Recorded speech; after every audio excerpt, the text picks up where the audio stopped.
Hello, this is Ate Percy TV 7663. Merry Christmas na po, kaya meron ako ipe-present sa inyo ngayong pang Christmas season.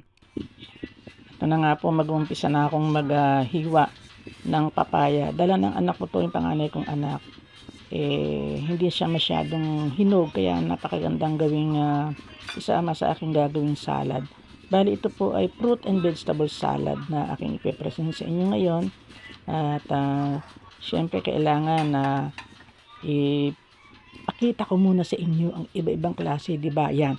Unahin po natin itong lettuce. Ayan. Binabad ko yan sa asin bago ko hiniwa. Hugas na maigi. Maselan ako sa lettuce bago ko hiwain, hugasan ko, binababad ko sa asin. And then ang tomatoes na yan, galing po yan sa Pangasinan. Ano po yan? Organic na tomatoes. At uwi ng aking mga anak nung pumunta sila sa Pangasinan, kaya yan ang aking isinahog. Siguradong walang walang binabad sa chemical o itinambog sa chemical. Kaya kahit kainin ng fresh ay okay na okay. At ito na nga, akin lang tatanggalan ng buto itong papaya. Maganda tong papayang to oh. Kasi ano siya, yung kanyang buto kokoonti, hindi katulad ng ibang na marami. Tapos pag naman sinabog mo, kokoonti lang tumutubo. Pero ito kasi parang native, binili daw niya ito sa bandang Batangas nung minsan sila yung nagpunta ron ng anak ko. So akin na tong hihiwain, pero alam nyo, hindi ko naman kaya ilagay lahat yan. 1/4 lang ilalagay ko. At yung iba naman ay blender ko yan pagka gustong ko pang kumain. So kalahati ng kalahati ang aking hihiwain. So tingnan niyo, di ba? Nag-aagaw yung hinog tsaka yung ano niya, yung hindi masyadong hinog, hindi naman hilaw. Kaya ganyan na itsura niyan. Organic din yan kasi binili na sa bandang Batangas. Hindi na yan na ilulubog sa mga katulad na bago dumating dito sa syudad. Nilulubog pa daw ha sa mga tubig na may mga, hindi natin alam kung anong tubig na yan, kulay puti, para hindi mabulok. So kaya ganyan na itsura niyan. At organic ang kanyang balat. At yan, hiwain ko na ito ngayon. So tingnan nyo kung paano gagawin ko, no? Pero hinugasan ko naman muna yan bago ko ginalatan. Hugas na yan. Bago nga pala ako maggagayak at maghihiwa nito, nais ko munang batiin lahat ng aking mga kaibigan dito sa Whitey World, ang mga nanonood sa aking mga video. Maraming salamat sa inyong lahat. Hindi ko na kayo iisa-isahin, sa lahat po ng nanonood ng aking mga premieres, at ganoon din sa mga sumusubaybay pag ako po ay nagla-live. Pasensya na kayo sa live ko, minsan talaga hanggang 2 hours lang yung aking pagpapakita, yung aking pagpapakita sa audience, at minsan sinasilent ko, kaya nilalagayan ko na lang ng background kasi hindi naman ako pwede kasi ng solid na 3 oras o 4 na oras na nakaupo, nakaharap sa camera. May sumasakit po yung aking balakang pag matagal na, kaya minsan patayo-tayo na rin ako. So sa lahat po ng ating mga kaibigan, yung mga kaibigan na mga napuntahan ko na at pinupuntahan ko at pupuntahan pa rin, shoutout po sa inyong lahat, at sana maging maligaya ang lahat, na tayo po ay maging maligaya sa darating na Paskong ito. Kaya ngayon pa lang ay gumagawa na ako ng aking isa sa mga aking ipepresent na pwede nyong gayahin, na itong aking gagawing salad ay wala po siyang mayo, hindi po siyang mayonnaise, wala po siyang suka, wala po siyang asukal, wala siyang paminta, o ano po siya, magtutwist po yung lahat ng kanilang mga lasa, at meron siyang maasim-asim, meron siyang matamis-tamis, meron siyang maalat-alat. So hindi na kailangan na talaga ng may mayo o kung ano yung mga salad dressing. Hindi na kasi ako kumakain ng mga salad dressing na ganon. So importante rin pala sa aking ginagawang ito ay ang paglalagay ko ng isa sa mga herbal plants na talagang sadyang nakakatulong sa aking pananakit ng aking mga buto, kasu-kasuan, pamamaga ng aking mga sakong, mga bukong-bukong. At ito po ang nakagaling sa aking karamdaman, maliban na pero kumakain pa rin naman ako, umiinom pa rin ako ng maintenance ko from my doctor. So importante po sa akin talaga ang merong herbal plants na nakikita ko sa inyo maya-maya. So tingnan niyo po, ito na, nag-uumpisa na ako. Yung green na grapes na yan, binili ko nung isang araw, 100 lang ho yan, yung green grapes. At syempre, pinipili ko yung kasi 3 araw na yun, at nakakailang araw, 2 araw na sa ref yan, pero okay pa naman. At sa dami ng prutas na aking nakakainin, ganyan na nangyayari sa akin. Dagdag ang mga dumarating na mga prutas. So, itatabi ko pa yun, ayan. At yan lang ang aking sasahod ko lang aking pinili. So, ito na yung aking susunod naman, ang aking nabiling suha. Ito'y napakalaking suha nito, 120, pero ang laki-laki niyan. Araw-araw kasi kumakain ako ng suha. Sabi ng aking doktor, hanggang bandang alas 5 ng hapon, kumain daw ako ng suha dahil pampaantok. Yung may effect daw yung pagkasagabi. Ayan, di ba? Ang ganda-ganda. At ang tamis niyan. Galing daw yan sa bandang Nueva Vizcaya. Hindi Davao. Kaya pagka kinain mo konting, hindi naman mapait na may konting pait lang. Konti lang. Pero napakatamis, napaka-juicy. Kaya ito aking hihimay. Hindi ko naman ilalagay lahat yan. Marami.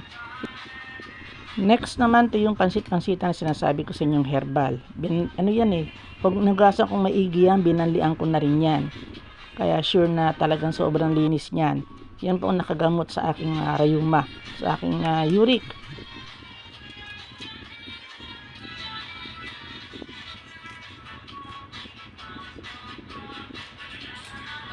So, ito naman yung itlog na pula. Nabili ko naman to dun sa, nang nag-renew ako ng aking senior booklet. Nakakita ako ng organic na itlog na maalat. Gawang Pampanga. Sabi ng tindera, talaga gawang Pampanga yan Yung sa gilid ng City Hall ng Bansela, may nagtitinda roon. At regular na siya doon nagtitinda niyan. Kaya, pinatulang ko naman, bumili ako. At nakita ko naman na talagang, sabi nga, itik daw yan. Kasi yung loob medyo oily.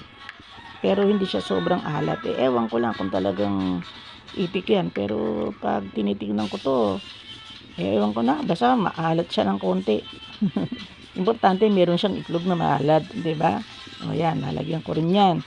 Tignan nyo na, very special tong aking ginagawang salad. At talaga namang sa kulay pa lang, di ba? Yung aking pansit-pansitan, hinihiwa ko yan. Tignan nyo, ganito ang paghihiwa ko. Pagkatapos ko siyang banlian, hinihiwa ko to kasi mahirap kainin ito ng mahahaba yung dulo, pero napakasarap at napakalutong. Yan, di ba? Ilang klase niya? 1, 2, 3, 4, 5 na. 5 klase na tong aking nagagawa na isasama pang-anim tong suha na pomelo. At sana naman kung meron kayong time, gawa rin kayo ng ganito. Hindi lang pagpasko, kundi pagka gusto niyo talagang magawa ng salad na purong ganyan lang walang dressing, gayahin nyo. At ito naman madali naman ding gayahin at kahit saan nyo nabibili itong mga aking ginawang sahog na to. Dangan nga lamang kaya kung may mga ganito, kasi marami akong prutas dito sa bahay na kasi ang kinakain kong prutas sa isang araw 3 to 4 fruits, kind of fruits sa isang araw. Kasi nga diet ako, hindi ako pwede nang kumain ng mga kung ano ng mga meaty at saka mga oily na pagkain, mga red meat. So dinadaan ko sa dami ng prutas saka ng gulay. And of course, importante yung meron akong pansit-pansitan. So ito na yung susunod ko naman. Ay syempre importante meron tayong pipino, cucumber. Pero yung nabili kong cucumber, parang pakiramdam ko medyo magulang na ata. Wala akong mabili kasi nung purong green. Nagmamadali ako ng isang araw, yan ang nakita ko. So binili ko na. Gagabihin ako maghahanap pa ba ako sa palengke. Kung ano na lang yung makita ko sa gilid-gilid. Total naman kako may balat naman yan, di ba? Mahirap yung direktang kakainin. Pero iba, ako kasi natatanggal ng purong balat Sabi nila, wag ko tanggalin yung ibang balat. At tama nga naman, pan-design Magandang tingnan kahit may konting balat yung pipino pag hiniwa, di ba? At napaka-importante ng pipino. Kasi hindi naman required. Gusto ko lang naging habit ko na rin yung kumain ng pipino. Hindi lang man araw-araw. Ito na aking hinugasan. Hugas na yung aking green apple na to. In-strain ko pa na nga yung yan, pinatulo ko. Yan, hiniwa ko sa gitna. Hiniwa ko nga ngayon kasi sobrang laki, 'di ba? Bali wala tong buto. Seedless at napakamura ngayon ng green apple. 100 lang, dami mo nang mabibili. Pati yung red at saka yung ano, yung talagang yung apple tuloy na sabi ko, ano pala? Ano pa nga ba, no? Nagkakamali-mali na ako. Grapes. Kayo naman, no? Talaga, pasensya na kayo, no? Nagkakamali-mali na si Ate Presi. Grapes pala yan. Apple ako ng apple. Ay, wala akong apple. Hindi ko siya nilagyan. Bali, kulang lang pala nga nito ay apple. Nakalimutan ko na kasi. Yun ang wala ako kasi hindi na ako masyadong nagkakakain ng mansanas. Kumakain man ako, sa isang buong mansanas, 1/4 lang nakakain ko. So, eto na po at akin nahihiwa ang cucumber. Ang isa pa sa special na aking sinasahog sa bawat gawa ko ng salad. At ito ika nga nung iba, ketchup lang tsaka mayonnaise, nagkatalo na. O kaya magkakaroon ko lang ng suka, asin, konting asukal, tsaka syempre yung dinikdik na pamintang durog. Sold na. Ako naman po yung nananawa pagka ganun. Kaya gumawa pa rin ako ng ganitong klase ng salad. Kasi nga, sayang naman yung mga prutas ko na kumbaga dagdag bawas ang aking prutas ngayon. Dahil nga, nakakabili pa ako. Tapos yung anak ko, dinadalan pa ako ng prutas. Marami nagbibigay. Kaya ito, naisipan kong gumawa ng ganitong klase ng salad. Sana makapagbigay ko sa inyo, no, idea para sa mga gustong gumawa ng ganito, no. So panoorin niyo po at medyo lalagay ko na ngayon tong persimmon. Alam niyo naman ang persimmon, yan nabili ko rin dyan sa, kailan ko ba nabili to, 3 araw na to sa lamesa ko rito, hindi naman sisira. Pero alam niyo, 2 piraso yan, yung isa nakain ko na kaya nga sabi ko itong isa aking ilalagay sa aking gagawing salad. One of my favorite ang persimmon talaga. Gustong gusto ko, kaya nga lang medyo may kamahalan, tsaka bihira rin ang mabibilan mo nito. Minsan nga wala pa sa palengke, kung di ka pa pumunta ng Divisoria o Ungping o Quiapo, diba? Lalo na sa mga nagtitinda ng mga Chinese fruits. Chinese fruits ba yun? Imported fruits nga pala. Ewan ko kung may persimmon dito sa atin. Hindi ko alam ang anong klaseng puno yan, pero ang sarap niyan talaga. Gustong gusto ko yan. Matamis, malutong. Tingin mo, akala mo kumakain ka ng, tingin mo lang parang kumakain ka ng atchesa, pero katulad din siya ng atchesa, masarap din. Dahil nga sa inyong persimmon ay imported, kabilang na talaga sa mga masasarap na prutas na galing sa ibang bansa. At ang susunod naman po ang guyabano. Napakatamis at katas. Bakatas ang guyabano na ito na aking nabili din. Medyo hindi ko talaga kayang kainin ng isang guyabano. Bali, ganyan lang kalalaki ang aking kinakain. So, sobra-sobra sa akin ang malaki. Kaya nga lang, ang sarap bumili kasi medyo mura pagkakabili ko. Kaya yan, isasama ko na itong guyabano dito. Ito na yung magpapa-twist ng medyo maasim ng konti, kaya hindi na nga ako maglalagay ng suka, sayang. O kaya yung pang ibang mga salad dressing na medyo maasim-asim, di ba? So ito lang guyabano, solved na sa aking ginagawa ngayong ito nga, fruit and vegetable salad. So alam naman natin na napakadaming benefits ng guyabano, di ba?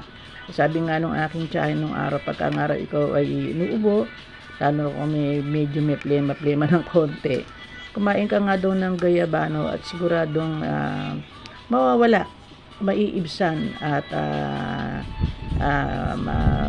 didissolve yung mga laman ng ubo mo. So pasintabi po sa mga kumakain, pero talagang napakainam po ng kumakain ng guyabano, kaya nilagyan ko na rin tong aking salad. So yan po. Mahirap nga lang talaga magtanggal ng balat kasi sumasama yung laman dun sa balat Kaya ang ginagawa ko ganito, tinatanggal kong ganyan at binabalatan ko, saka ko pa iisa-isahin yung mga buto. At meron nga rin pala akong natirang isang buong dragon fruits. Bali, dalawa yung binili ko niyan. Halos sa 4 na araw na yan. Kaya yung isa nakain ko na. Pero hindi naman ako kumakain ito. Hindi pa kain ang gawa ko. Ito po ay aking biniblender. Tapos, nalagay ko na rin dito sa aking video. Dito sa YT. Meron din akong video na aking biniblender at sinasala ko ang buto ng dragon fruits. Kaya medyo maaturga kasi bawal sa akin ang mga mabubuto. At kasi na-colonoscopy na nga ako niya nung araw. Pinagbawal na nga ng doktor na kumain ako ng mabubuto. Kaya para ako makakain ng dragon fruits, akin itong biniblender at sinasala ko, tinatanggal ang mga buto. Pero ngayon maglalagay ako dito kasi hindi ko naman siya ilalagay lahat. Konti lang. At yung parte ng aking kakainin ay ibubukod ko na. Siyempre kailangan ko ibukod. At yung hindi ko lalagyan, bibigyan ko yung anak ko at kung sino man yung aking gustong bigyan itong aking gagawing salad. So hindi lahat po yan aking ilalagay. At yung iba ay aking itatabi at aking i-blender uli para makuha ko yung katas niya, pinaka-juice. Ginujuice ko talaga siya. So ganyan ako madiwara sa dragon fruits. Ginujuicer ko. So, bago nga pala ako magtapos, sa maraming salamat muli sa lahat ng nanood sa akin ngayong aking ginagawang ito at sure naman na talagang masisiyahan kayo. Napakaganda ng kanilang mga kulay, di ba? Very colorful. Kasing colorful ng Christmas tree. Ganun talaga. At shout out po sa lahat ng mga aking mga sinusuportahan. Siyempre kailangan sumuporta ka dito sa YT at sumusuporta siyempre sa akin. Yun importante. Kay Miss Dana ng Mama Dana's Vlog. Ako baka meron ako hindi mabanggit, magtampo, no. Yan, okay na yan. Tingnan niyo naman kamay ko. Namumula na. And kay Miss Cactus. Yeah, si Lovely Birds and Amazing Balloons. Tsaka si Fish and Bait. Si Joboy. Sino pa ba? Si Robinsonville, si Moonlight, si My Honey Lou, si Miss Lynn Italy, si Flor Delita. Sino pa ba? Naku, baka meron akong hindi nabanggit. Magtampo, pasensya na kayo ha. Pasensya na po pag hindi ko nabanggit ha. Alam niyo naman si Ate Presi, medyo makakalimutin na rin. Yan, nakita niyo ito, tinatago ko na siya. Akin na pong iimisin itong aking mga pinagamitan, ang aking mga pinagawan.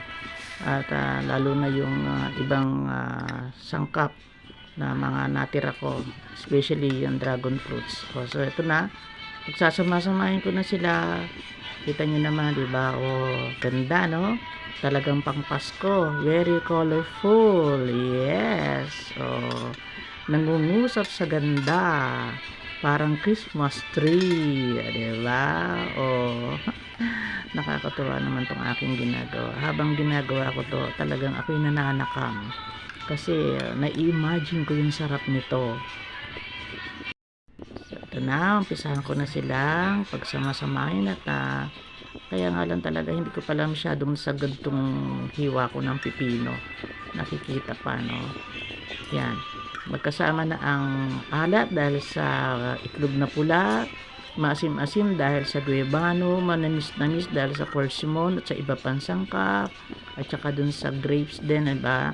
At syempre of course ang ating pansitan para naman maging kakaiba, and of course ang sarap ng suha, magpapasarap din dito sa aking ginagawang ito, at ang kalutungan, malutong na cucumber. So sa inyong lahat, advance Merry Christmas. Sana po ay makapagbigay ako ng idea sa inyo para sa darating na Pasko at bagong taon. Pwede nyo din itong ihapag sa inyong, ihapag tuloy sinabi ko, ilagay sa inyong hapag kainan sa araw ng Pasko at bagong taon. Thank you very much. Advance Merry Christmas to all and Happy New Year. Bye bye. See you on my next vlog. Thank you very much for watching.